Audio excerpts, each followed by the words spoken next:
ကဘာရွှေကိုအယောင်းဝယ်လုပ်နေကြတဲ့မိတ်ဆွေများအားလုံးမင်္ဂလာပါရှင်။မနေ့ပြန်ကြရင်ကျမတို့ဒီကဘာရွှေဈေးကွက်က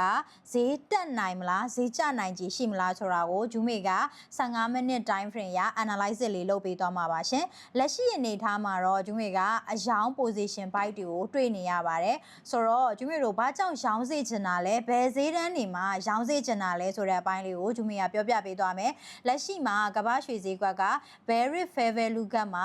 ပြန်ပြီးတော့ပူးဘက်ပြန်လာထောင်းမယ်4615ဝန်းကျင်နဲ့ဒီရဲ့ supply ဇုံပေါ့နော် aura berry aura block ဇုံဒီ4600ဂျူမေတို့35ဝန်းကျင်ပေါ့နော်30ဝန်းကျင်လောက်မှာအယောင်းကိုဂျူမေလိုက်စေခြင်းတယ်ပေါ့နော်36 39လောက်မှာရောင်းစေခြင်းတယ်ပြီးတော့ဘာကြောင့်ရောင်းစေခြင်းတာလဲဆိုတော့သူကအပေါ်က we height ကိုလည်းliquidity sweep ဖြစ်ပြီးသွားပြီပြီးတော့ဂျူမေတို့ chop down confirm ကလည်းရပြီးသွားပြီ chop down confirm ဆိုတာကအဓိက structure ပြောင်းသွားပြီဆိုတာလဲ confirm လုပ်ပေးထားတာဖြစ်တဲ့အတွက်ကြောင့်မလို့ဂျူမေကတော့အယောင်းကိုပို့ပြီးတော့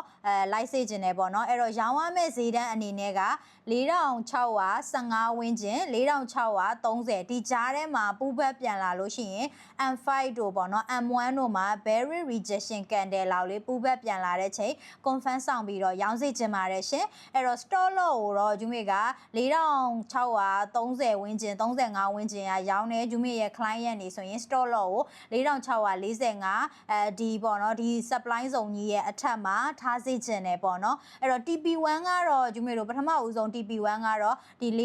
4580ဈေးတန်းမှာ TP1 တစ်ခါထားစေခြင်းတယ် TP2 ကတော့4550မှာ TP2 ကိုတစ်ခါထားစေခြင်းတယ်အဲ့တော့ TP1 နဲ့တင်ဂျူမေတို့4630ဝန်းကျင်လောက်ထိပြန်လာထောက်လို့ရောင်းမယ်ဆိုရင်ဂျူမေတို့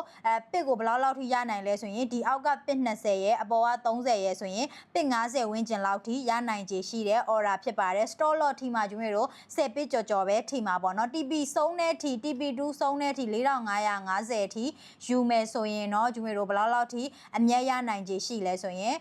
ပစ်ကိုအနည်းဆုံး80 90ကျော်လောက်ထိရနိုင်ခြေရှိတဲ့ order လေးဖြစ်ပါတယ်အဝယ်ကိုတော့ဂျူမေက4555ဝန်းကျင်4560ဝန်းကျင်မှာဂျူမေကဘာလို့စေချင်လဲဆိုရင်time frame တို့တဲ့ M5 တို့ပေါ့နော်ပြီးတော့ M1 တို့မှာ bullish chopဒါမှမဟုတ်ရင်ဒီ chop F confirm ပြီးတော့ breakout structure F confirm နေပါသေးရမှသာလဲအဝယ်ကိုလိုက်စေချင်ပါတယ်ရှင်အဲ့ချိန်ကျရင်ဝယ်ပြီးသွားလို့ confirm ရပြီးသွားပြီဆိုရင် stop loss ကိုbreak ဒီပေါ့နော်ဒီ BE ရွှေ့သွားပြီးသွားလို့ရှိရင်ဂျူမေတို့ဘာလုပ်လို့ရလဲဆိုတော့ TP ကို4600အထက်ထိတော့ယူလို့ရပါတယ်အဝယ်ကတော့ဂျူမေတို့ counter trend တောင်မဖြစ်သေးဘူးပေါ့နော်အဲ့အတွက်ကြောင့်မလို့ risk ကအရန်ရှိတယ်အဓိကကတော့အယောင်းကအဓိကဖြစ်တယ်ဒါကြောင့်မလို့အယောင်းကိုဦးစားပေးပြီးတော့လိုက်စေချင်ပါတယ်ဂျူမေပြောတဲ့ဟာကကဘာရွှေဖြစ်တဲ့အတွက်ကြောင့်မလို့ဒီချက်လေးဒီအဓိကရောင်းမယ်ဆိုရင်တော့ကိုက4615နဲ့4630ဝန်းကျင်မှာလုံးဝ confirm မဆောင်မင်းနဲ့တော့ပူးဘက်ဈေးတန်းမှာရောင်းလို့ရတဲ့အနေထားပါအကုန်လုံးက confirm ရပြီးသားဖြစ်တယ်ပေါ့နော်တကယ်ကိုကလုံးဝ safe trade ဖြစ်ချင်တယ်ဆိုရင်တော့ rejection ကန်နဲ့ M5 လောက်မှာစောင့်ပြီးတော့ရောင်းစေချင်ပါတယ်ရှင်အဲ့တော့အယောင်းကိုဦးစားပေးပါအဲ့တော့ဂျူမေနဲ့လက်တွဲလောက်ကင်ခြင်းနဲ့ဂျူမေရဲ့ကဘာရွှေမိတ်ဆွေတွေအားလုံး